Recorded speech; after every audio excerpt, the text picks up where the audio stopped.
آپس میں جوڑ کر سی کر بڑی چادر کر لی گئی ہو اور اس کو احرام میں بنا لیا گیا ہو تو یہ کوئی حرج کی بات نہیں ہے، یہ سلائی جائز ہے۔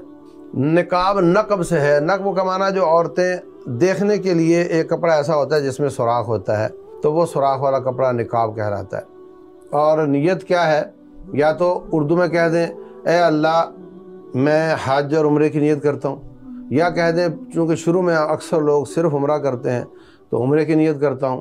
لبیک اللہم لبیک لبیک لا شریک لک لبیک ان الحمد والنعمت لک والملک لا شریک لک۔ الحمدللہ رب العالمین والصلاة والسلام علی رسولہ الکریم وعلی آلہ وصحبہ اجمعین۔ اعوذ باللہ من الشیطان الرجیم۔ قال اللہ عز وجل وَلِلَّهِ عَلَى النَّاسِ حِجُّ الْبَيْتِ مَنِ اسْتَطَاعَ إِلَيْهِ سَبِيلًا۔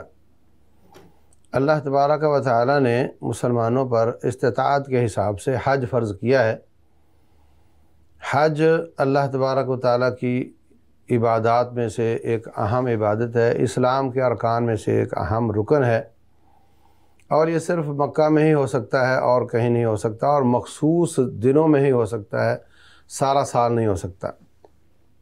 تو میں مختصر طریقے سے اس کا کتاب و سنت کی روشنی میں اور اپنے تجربات کی روشنی میں طریقہ بیان کروں گا۔ اللہ تبارک و تعالی احسن طریقے سے بیان کرنے اور احسن طریقے سے عمل کرنے کی توفیق دے۔ سب سے پہلے احرام باندھا جاتا ہے، تو احرام مرد کا دو چادریں ہیں، ایک چادر کندھوں کے اوپر سے لپیٹ لی جاتی ہے اور ایک چادر دھوتی کی طرح پہن لی جاتی ہے۔ اس کو پہننے کا طریقہ وہ دیہاتیوں والا بھی درست ہے، اور کچھ لوگ اوپر بیلٹ لگا لیتے ہیں، یہ بھی درست ہے، لیکن احرام وہ قمیص اور شلوار کی طرح سلا ہوا نہیں ہوتا۔ یہ لفظ عام سننے میں ملتا ہے کہ جی ان سلا ہونا چاہیے۔ ان سلے کا معنی یہ ہے کہ وہ شلوار قمیص کی طرح سلا ہوا نہ ہو۔ اگر دو چادریں آپس میں جوڑ کر سی کر بڑی چادر کر لی گئی ہو اور اس کو احرام میں بنا لیا گیا ہو تو یہ کوئی حرج کی بات نہیں ہے، یہ سلائی جائز ہے۔ دوسری بات یہ ہے کہ اس میں جو مرد کا احرام ہے دو چادریں، اس میں انڈر ویئر نہیں پہن سکتے، جرابیں، دستانے، بنیان، یہ سب جائز نہیں۔ البتہ اگر کسی شخص کو بیماری ہے، پیشاب نکلتا رہتا ہے، یا کسی عورت کو اس طرح کی کوئی تکلیف ہے تو وہ کوئی پیمپر وغیرہ پہن لے تو اس میں کوئی حرج کی بات نہیں ہے۔ گھڑی پہننا یا وہ بیلٹ پہننا یا چشمہ لگانا یا اللہ محفوظ رکھے جو میڈیکل قسم کے بیلٹ ہوتے ہیں، جیسے وہ ہرنیوں کے درد کے لیے استعمال کیا جاتا ہے وغیرہ، تو یہ جائز ہیں۔ عورتوں کا احرام وہ سادہ کپڑے ہیں جو وہ روٹین میں پہنتی ہیں، وہ برقیلے نہ ہوں، وہ زیادہ خوبصورت نہ ہوں، اور اوپر سے وہ جو عبایا پہنا جاتا ہے وہی پہن لیں، اور اس میں نقاب پہننے سے منع کیا گیا ہے۔ نقاب کیا ہے؟ نقاب نقب سے ہے، نقب کا معنی جو عورتیں دیکھنے کے لیے ایک کپڑا ایسا ہوتا ہے جس میں سوراخ ہوتا ہے تو وہ سوراخ والا کپڑا نقاب کہلاتا ہے۔ جو نیک عورتیں ہیں وہ روٹین میں ایک منہ پر کپڑا وہ گراتی ہیں جن میں دو سوراخ ہوتے ہیں، اور اس کے اوپر سے مزید ایک کپڑا گراتی ہیں جو آنکھوں کو بھی ڈھانپ لیتا ہے اور وہ تھوڑا باریک ہوتا ہے۔ تو یہ جو نیچے والا جس میں سوراخ ہیں یہ احرام کی حالت میں جائز نہیں ہے، اور جو اوپر سے گرانے والا ہے وہ بالکل ضروری ہے۔ یا تو سادہ طریقے سے گھونگھٹ نکالا ہوا عورت نے سر پہ کپڑا لیا ہوا ہے تو اوپر سے کھینچ کر نیچے کر لیا جائے، یہ بھی ٹھیک ہے۔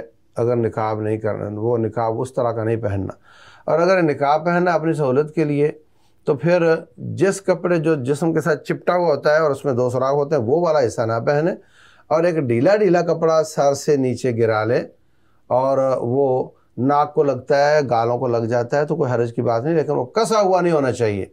یہ فرق ہے دونوں باتوں میں۔ تو اس طریقے سے عورت کا احرام ہے۔ عورت کے لیے یہ جو پابندیاں ہیں بنیان پہننے کی ادھر ادھر کی، یہ بھی نہیں ہیں۔ دونوں کے لیے احرام کی حالت میں ناخن کاٹنا جان بوجھ کر، بال توڑنا کاٹنا جان بوجھ کر جائز نہیں۔ البتہ کنگا کرتے وقت کوئی بال نکل گیا، کھجلی کرتے وقت نکل گیا، پاؤں پر جوتی نے رگڑا اور پاؤں کا بال اتر گیا، یا ناخن کو ٹھوکر لگی اور وہ ٹوٹ گیا، یہ اس سے کوئی دم لازم نہیں آتا۔ لیکن جان بوجھ کر ناخن کاٹے یا جان بوجھ کر بال کاٹے تو اس سے دم لازم آتا ہے۔ اسی طرح خوشبو لگانا ان کے لیے جائز نہیں۔ اسی طرح احرام کی حالت میں میاں بیوی آپس میں محبت کی باتیں نہ کریں، جائز نہیں، اور جو مخصوص تعلقات ہیں وہ تو بالکل ہی حرام ہے، جائز نہیں ہے احرام کی حالت میں۔ تو یہ احرام کی پابندیاں ہیں۔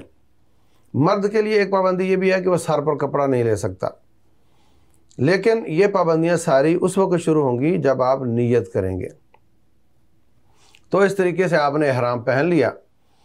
کوشش کریں کہ ایئرپورٹ سے، پاکستان کے ایئرپورٹ سے احرام پہن لیں یا جہاں سے بھی آپ چلے ہیں، اور لیکن نیت نہ کریں۔ ایک شخص نے کہا امام مالک رحمۃ اللہ علیہ سے کہ میں مسجد نبوی کے حرم سے احرام باندھنا چاہتا ہوں، اور نبی صلی اللہ علیہ وسلم کی قبر مبارک کے پاس سے۔ تو امام مالک فرمانے لگے کہ نبی صلی اللہ علیہ وسلم خود یہاں سے نکلے ہیں اور 9 کلومیٹر باہر نکل کر ذوالحلیفہ سے انہوں نے احرام باندھا ہے، اور تو یہاں سے باندھنا چاہتا ہے، تو ان کی مخالفت کر رہا ہے۔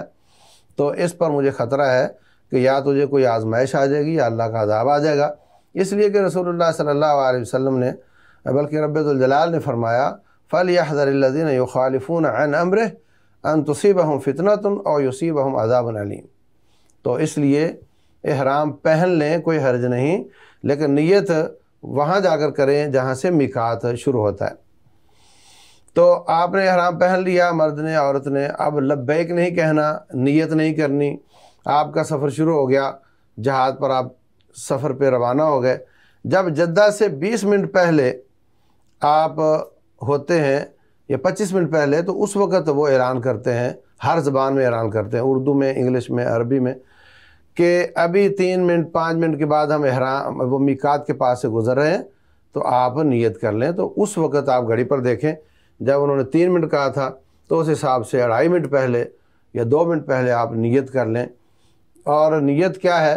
یا تو اردو میں کہہ دیں اے اللہ میں حج اور عمرے کی نیت کرتا ہوں، یا کہہ دیں چونکہ شروع میں اکثر لوگ صرف عمرہ کرتے ہیں تو عمرے کی نیت کرتا ہوں، یا عربی میں کہہ دیں لبیک اللہم حجا و عمرتن، یا لبیک اللہم حجا، یا لبیک اللہم عمرتن۔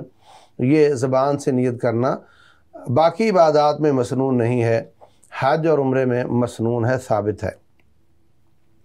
تو آپ نے جب نیت کر لی تو اب آپ نے لبیک اللہم لبیک، لبیک لا شریک لک لبیک، ان الحمد والنعمت لک والملک لا شریک لک، یہ دعا پڑھتے چلے جانا ہے۔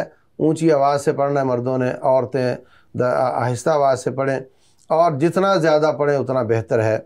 تو اب آپ جدہ اتر گئے، وہاں سے ایئرپورٹ سے نکل آئے، وہاں سے آپ کو وہ لے کر آپ کے ہاسٹل میں، مکہ میں لے جائیں گے، ہوٹل میں۔ تو وہاں پر اب آپ دیکھیں، اگر تو آپ تھکے ہوئے ہیں، حالت خراب ہے، وہ کہہ رہے ہیں جی عمرے پہ جانا ہے، تو آپ منع کر دیں، آپ آرام کریں، سو جائیں، سر پر جان بوجھ کر کپڑا نہ لیں، اگر سوتے میں آ جاتا ہے تو اللہ معاف کر دے گا۔ نہا لیں مگر خوشبو والا صابن استعمال نہ کریں، اور جان بوجھ کر بال توڑنے کی کوشش نہ کریں۔ آپ کا احرام گندا ہو چکا ہے، اسی کو دھو کر پہن لیں یا احرام تبدیل کر لیں، یہ سب شکلیں جائز ہیں، مگر خوشبو سے بچیں اور جو پابندیاں ہیں ان کا احترام کریں۔ جب آپ بالکل فریش ہو جائیں، اب آپ حرم پاک میں جائیں اور عمرہ شروع کریں۔ تو انشاءاللہ اگلے سبق میں ہم پڑھیں گے کہ عمرہ کیسے کرتے ہیں۔ تو اللہ تبارک و تعالی ہم سب کی عبادات کو قبول فرمائے۔